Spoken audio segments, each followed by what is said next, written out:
আসসালামু আলাইকুম। সংবাদে আপনাদের সবাইকে স্বাগত জানাচ্ছি। আমি ফিরোজ তোহা। শুরুতেই আরবে কেবলস সংবাদ শিরোনাম। বাংলাদেশের সর্বশেষ গুরুত্বপূর্ণ আপডেট সংবাদে আপনাকে স্বাগত। শুরুতেই সংবাদ শিরোনাম, পরে বিস্তারিত। শুরুতেই জানাবো, যুবলীগ নেতা হৃদয় ভোল পাল্টে এখন বড় বিএনপি। মামলার ভয় দেখিয়ে চাঁদাবাজি সহ নানা অভিযোগের কারণে দীর্ঘদিন ধরেই আলোচিত সমালোচিত বগুড়া সদর উপজেলা যুবলীগের নেতা হৃদয় ব্যাপারী ৫ই আগস্টের রাজনৈতিক পথ পরিবর্তন ঘটেছে, কিন্তু তার বিরুদ্ধে অভিযোগ কমেনি। হৃদয় এখন ভোল পাল্টে আওয়ামী লীগ থেকে বিএনপির বড় নেতা হয়েছেন। এরপর জানাবো, তিতুমির কলেজ শাটডাউন ঘোষণা। রাজধানীর সরকারি তিতুমির কলেজকে স্বতন্ত্র বিশ্ববিদ্যালয়ে রূপান্তর করতে ৪৮ ঘণ্টার আলটিমেটামের পর শাটডাউন তিতুমির কর্মসূচি শুরু করেছে শিক্ষার্থীরা। দাবি না মানলে বৃহস্পতিবার ৩০ জানুয়ারি থেকে মহাখালী সড়ক ও রেলপথ অবরোধের ঘোষণা দিয়েছেন তারা। এদিকে ইজতেমা মাঠে সংঘর্ষ, ঢামেকে ৪০ দিন চিকিৎসাধীন থাকার পর মৃত্যু। গাজীপুরের টঙ্গী ইজতেমা সংঘর্ষের ঘটনায় ৪০ দিন ঢাকা মেডিকেল কলেজ হাসপাতালে চিকিৎসাধীন থাকার পর মিজানুর রহমান ৪০ নামে এক মুসল্লির মৃত্যু হয়েছে। সোমবার রাত ৩টার দিকে হাসপাতালে নিবিড় পরিচর্যা কেন্দ্রে মারা যান তিনি। তার মরদেহটি ময়নাতদন্তের জন্য ঢাকা মেডিকেল কলেজ হাসপাতালের মর্গে রাখা হয়েছে। এবারে জানাবো, নির্বাচন আয়োজন নিয়ে সব রকমের সহায়তার আশ্বাস ইউরোপীয় ইউনিয়নের, বললেন সিসি। প্রধান নির্বাচন কমিশনার সিসিএএমএম নাসির উদ্দিন জানিয়েছেন, গণতান্ত্রিক যাত্রার নির্বাচন আয়োজন নিয়ে সব রকম সহায়তার আশ্বাস দিয়েছে ইউরোপীয় ইউনিয়ন। আগামী নির্বাচন সুষ্ঠু করার সব রকম প্রস্তুতি নেওয়া হচ্ছে। আমাদের পক্ষ থেকে ইসির স্বাধীনতা খর্ব হয় এমন কিছু আপত্তি জানানো হয়েছে।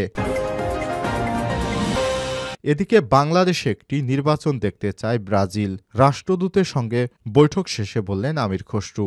বিএনপির জাতীয় স্থায়ী কমিটির সদস্য আমির খসরু মাহমুদ চৌধুরী জানিয়েছেন, বাংলাদেশে একটি নির্বাচন দেখতে চায় ব্রাজিল। মঙ্গলবার ২৮ জানুয়ারি দুপুরে গুলশানে দলের চেয়ারপারসনের রাজনৈতিক কার্যালয়ে বাংলাদেশে নিযুক্ত ব্রাজিল এর রাষ্ট্রদূতের সঙ্গে বৈঠক শেষে সব কথা জানান তিনি। এবং সর্বশেষ জানাবো, ২০২৪ সালে দেশে ২৬,৬৫৯টি অগ্নিকাণ্ডের ঘটনায় নিহত ১৪০, আহত ৩৪১, বলছে ফায়ার সার্ভিস। ২০২৪ সালে সারা বাংলাদেশে ২৬,৬৫৯টি অগ্নিকাণ্ডের ঘটনা ঘটেছে। আজ মঙ্গলবার ২৮ জানুয়ারি ফায়ার সার্ভিসের পক্ষ থেকে বিষয়টি নিশ্চিত করা হয়। প্রিয় দর্শক, এতক্ষণ শুনছিলেন সংবাদ শিরোনাম, এবারে বিস্তারিত। তবে তার আগে বন্ধুরা, অনুরোধ থাকবে, আপনি বিশ্বের কোন দেশ থেকে আমাদের সংবাদটি দেখছেন কমেন্ট করে জানিয়ে দিন। এই চ্যানেলে আপনি নতুন হয়ে থাকলে আমাদের সংবাদটি দেখতে দেখতে চ্যানেলটি সাবস্ক্রাইব করে রাখুন। কমেন্ট করে বন্ধুরা আপনার মূল্যবান মতামত জানিয়ে দিন আপনি বিশ্বের কোন দেশ থেকে বা বাংলাদেশের কোন স্থান থেকে আমাদের সংবাদটি দেখছেন এবং শুনছেন। এবারে বিস্তারিত। যুবলীগ নেতা হৃদয় ভোল পাল্টে এখন বড় বিএনপি নেতা। মামলার ভয় দেখিয়ে চাঁদাবাজি সহ নানা অভিযোগের কারণে দীর্ঘদিন ধরে আলোচিত সমালোচিত বগুড়া সদর উপজেলা যুবলীগ নেতা হৃদয় ব্যাপারী ৫ই আগস্টের রাজনৈতিক পথ পরিবর্তন ঘটেছে, কিন্তু তার বিরুদ্ধে অভিযোগ কমেনি। সম্প্রতি ভোল পাল্টে হৃদয় এখন বিএনপির বড় নেতা হওয়ার চেষ্টা করছেন বলে অভিযোগ তার বিরুদ্ধে। স্থানীয়রা জানান, কিশোর বয়স থেকেই অপরাধের হাত পাকানো হৃদয় ব্যাপারী। এরপর একে একে নানা অপরাধে যুক্ত হন তিনি। ২০০৮ সালে তার পরিবারের সদস্যদের নাম আসে আলোচিত সুমন দাস হত্যা মামলায়। এই মামলার টাকার বিনিময়ে আপোষের চেষ্টা করলেও ব্যর্থ হন তিনি। বৈষম্যবিরোধী ছাত্র আন্দোলনে পরিবর্তিত পরিস্থিতিতে মামলায় নাম ঢুকে দেওয়ার ভয় দেখিয়ে চাঁদাবাজির বিস্তর অভিযোগ রয়েছে হৃদয়ের বিরুদ্ধে। এখন তিনি বিএনপির বড় নেতা হিসেবে আবির্ভাব হয়ে এলাকায় চাঁদাবাজি শুরু করেছেন। স্থানীয় আইন শৃঙ্খলা রক্ষাকারী বাহিনীর ও নারুলি ফাঁড়ির কিছু অসাধু সদস্যের সহযোগিতায় হৃদয় স্থানীয়দের বিভিন্নভাবে হামলা মামলার হুমকি দিয়ে মামলা বাণিজ্য অব্যাহত রেখেছে বলে অভিযোগ তার বিরুদ্ধে। সূত্র জানিয়েছে, এক সময় বগুড়া জেলা যুবলীগের সভাপতি সুভাষিস পোদ্দার লিটনের নিজস্ব বাহিনীর সেকেন্ড ইন কমান্ড ছিলেন হৃদয় ব্যাপারী। এরই বড় পুরস্কার স্বরূপ বগুড়া সদর যুবলীগের ৬ নম্বর ওয়ার্ড কমিটির যুগ্ম সাধারণ সম্পাদকের পদ বাগিয়ে নেন হৃদয়। সখ্যতা ছিল বগুড়া সদর আওয়ামী লীগের সাবেক এমপি রাগেবুল হাসান রিপুর সঙ্গেও।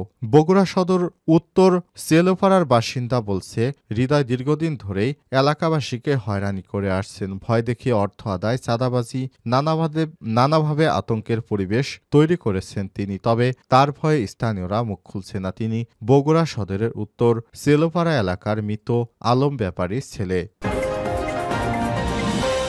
তিতুমির কলেজ শাটডাউন ঘোষণা।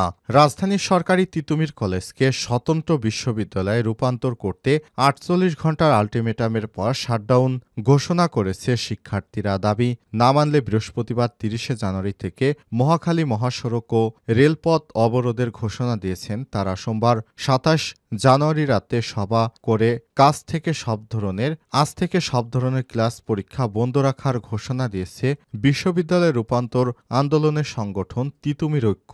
শিক্ষার্থীদের দাবি ৪৮ ঘণ্টার মধ্যে সরকারি তিতুমির কলেজকে বিশ্ববিদ্যালয় রূপান্তর ও বিশ্ববিদ্যালয় প্রশাসনিক কাঠামো গঠন করতে হবে। সে সঙ্গে ভিসি প্রভিসি নিয়োগ দিয়ে প্রশাসনিক কাঠামো গঠন করতে হবে। তিতুমির কলেজের শিক্ষার্থী বেলাল কালবেলাকে বলেছে, গতকাল ৭ কলেজকে ঢাকা বিশ্ববিদ্যালয়ের অধিভুক্ত বাতিল করা হয়েছে। এই মুহূর্তে আমাদের আলাদা বিশ্ববিদ্যালয় রূপান্তর কাঠামো প্রণয়ন করতে হবে। আর এই দাবি না মানলে বৃহস্পতিবার থেকে মহাখালী সড়ক ও রেলপথ অবরোধ করব। উল্লেখ্য, গত ৭ জানুয়ারি সরকারি তিতুমির কলেজকে বিশ্ববিদ্যালয় রূপান্তরের দাবিতে আন্দোলন কর্মসূচির পর কলেজটির প্রধান ফটকে তিতুমির বিশ্ববিদ্যালয় লেখা ব্যানার টানিয়ে দেন আন্দোলনকারী শিক্ষার্থীরা।